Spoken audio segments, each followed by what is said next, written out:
بسم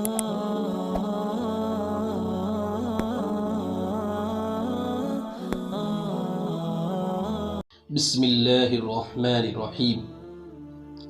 حضرت عائشہ رضی اللہ تعالیٰ عنہ فرماتی ہیں کہ حضور اقدس صلی اللہ علیہ وسلم نے تمام عمر میں اپنی وفات تک کبھی جو کی روٹی بھی 2 دن لگاتار پیٹ بھر کر نوش نہیں فرمائی۔ فائدہ: یہی حضور صلی اللہ علیہ وسلم کی زندگی تھی، 2-4 حدیثوں میں نہیں، سینکڑوں احادیث میں حضور اقدس صلی اللہ علیہ وسلم کی زندگی کا یہی نقشہ موجود ہے۔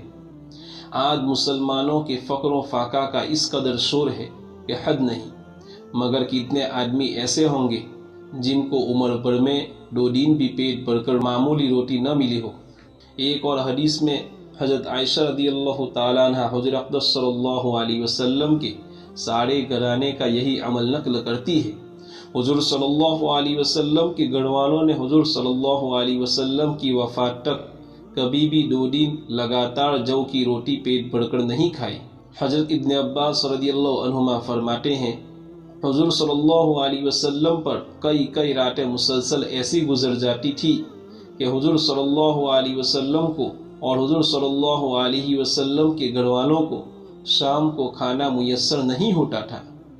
رات بھر سب کے سب فاقہ سے گزار دیتے تھے اور جو کی روٹی پر حضور صلی اللہ علیہ وسلم کا گزارا تھا۔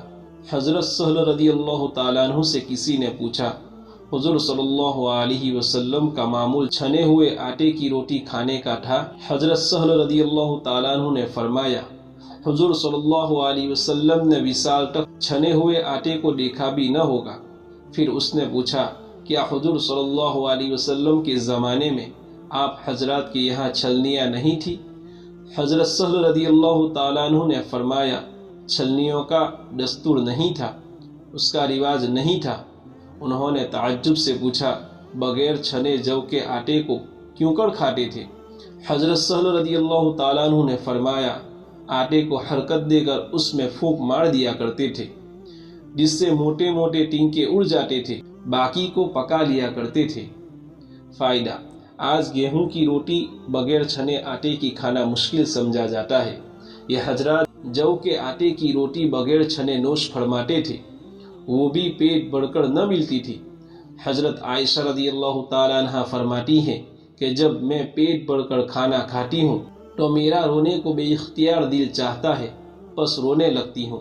کسی نے عرض کیا، یہ کیا بات ہے؟ فرمانے لگے، مجھے حضور صلی اللہ علیہ وسلم کا زمانہ یاد آ جاتا ہے کہ گوشت سے یا روٹی سے کبھی بھی حضور صلی اللہ علیہ وسلم کو وصال تک دن میں 2 مرتبہ پیٹ بھر کر تناول فرمانے کی نوبت نہیں آئی۔ سعید مقبوری رحمۃ اللہ علیہ کہتے ہیں، حضرت ابو ہریرہ رضی اللہ تعالیٰ عنہ کا ایک جماعت پر گزر ہوا۔ وہ لوگ کھانا کھا رہے تھے، مرغی بھنی ہوئی ان کے سامنے رکھی تھی۔ انہوں نے حضرت ابو ہریرہ رضی اللہ تعالیٰ عنہ کی تواضع کی، آؤ بھگت کی۔ حضرت ابو ہریرہ رضی اللہ تعالیٰ عنہ نے انکار فرما دیا اور یہ فرمایا کہ حضور صلی اللہ علیہ وسلم اس حالت میں دنیا سے تشریف لے گئے کہ جو کی روٹی سے پیٹ بھرنے کی بھی نوبت نہیں آئی۔ میرا کس طرح دل چاہے کہ مرغی کھاؤں۔